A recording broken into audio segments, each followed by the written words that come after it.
Hi guys, welcome back with me again in this channel. On today's tutorial, I'm going to show you how you can edit thumbnails for YouTube Shorts.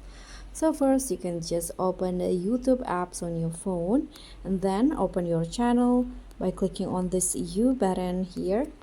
Go to the channel's video and then tap on the Shorts tab and you'll see your short videos in here.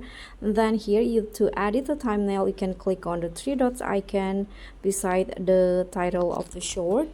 Click on edit. So this is the video editing page on YouTube. You can just click on this pencil icon at the top left corner to choose the thumbnail. So you can see you can choose which part of the video that you want to make as the thumbnail. Just swipe to the left or right like this to choose the specific part, and after that you can click on the check icon at the top to save it. Now just click on the save again, and that's it. Your short thumbnail will be saved. So that's all from me. Thank you so much for watching. Don't forget to like, comment and subscribe. Also click on the thanks. Bye.